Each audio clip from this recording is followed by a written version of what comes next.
Madam Vice Chancellor, Mr. Acting President, colleagues, ladies and gentlemen, it is not often we meet a person whose life has been so varied and so dramatically productive as that of David Baird. Although he was a child in China and his first language was Mandarin, he spent much of his early life in New Brunswick.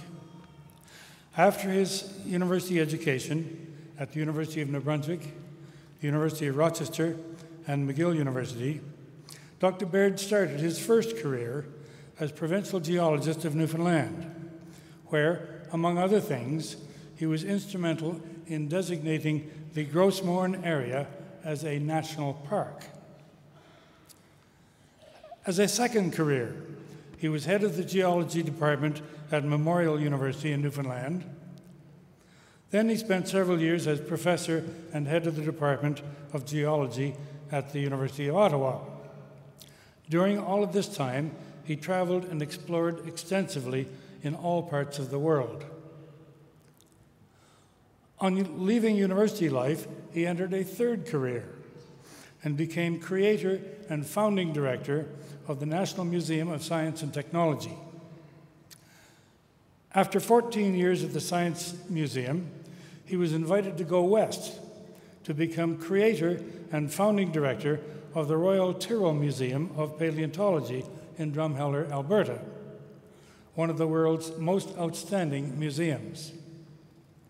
There he remained as director for several years.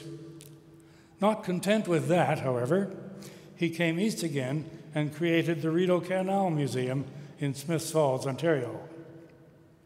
Although this may sound like a full life, there is yet more.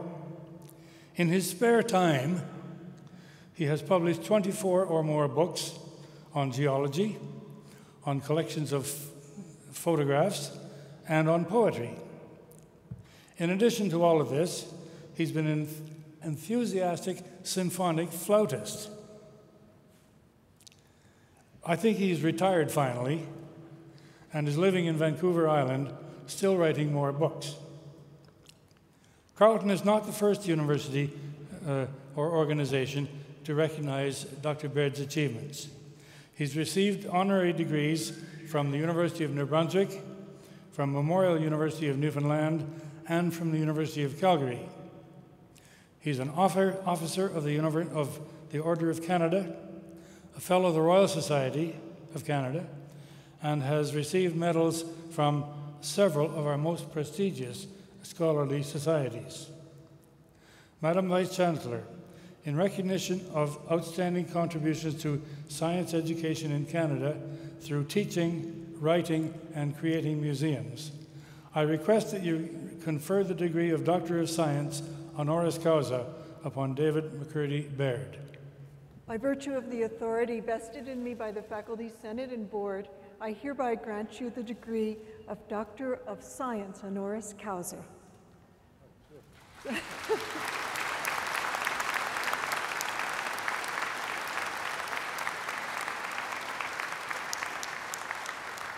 Madam Vice Chancellor, ladies and gentlemen of the platform party, ladies and gentlemen, and all you people about to receive a science degree. The first thing I have to say to you is how very lucky you are to be entering the world of natural law, which is the basis of science. I am, however, reminded a little bit of every time I used to face a freshman class during my university career. And an old biblical expression came to mind, which you should hear. For they have eyes, but see not. For they have eyes, but see not. Now, after 4 years here, or 5, at Carleton, you have new eyes. Be sure you use them well and bring honor to your new alma mater. And while we're on serious matters, I want to thank the authorities at Carleton for honoring me in this way today. For having taught for some years at Ottawa U, now in my old age with this degree, I feel I'm making some progress upriver. Now, a spot of history, and you people have been in science long enough to know that you are standing on the shoulders of other people who have gone before you. In 1831, a funny little incident happened when the small little ship HMS Beagle was being commissioned for a round-the-world tour, and the young captain, a man named Fitzroy, only 24, something like you, he knew that being a captain of a British warship with the severe discipline of the day was a very lonely business, so he wanted a companion, and he thought a naturalist style of person might be just the one. So he went to Cambridge University, and they recommended a young man who had just graduated. His name, Charles Darwin. Well, now, his father objected and said, Charles, don't go gallivanting around the globe for a couple of years.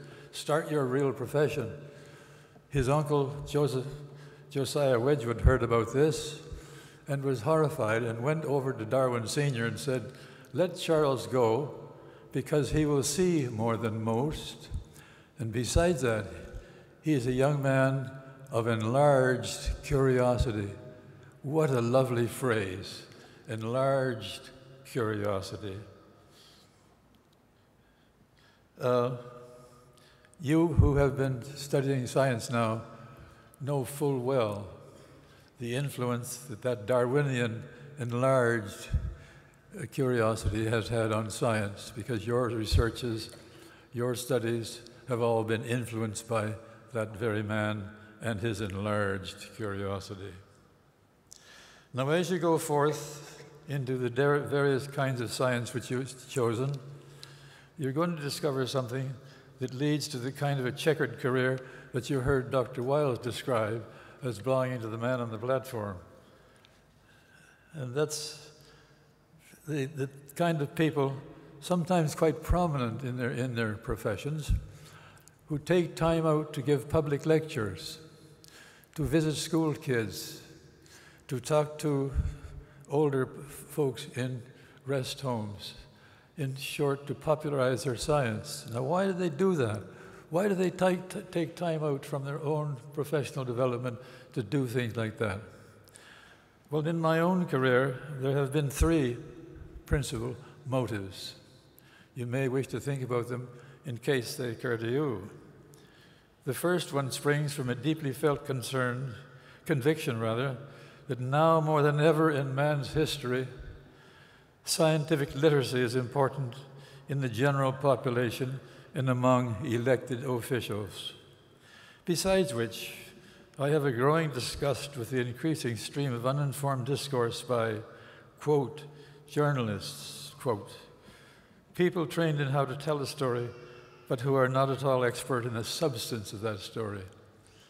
Now, you people with your degrees in science have a responsibility to ensure that they are well informed whenever you encounter them, for these are special times.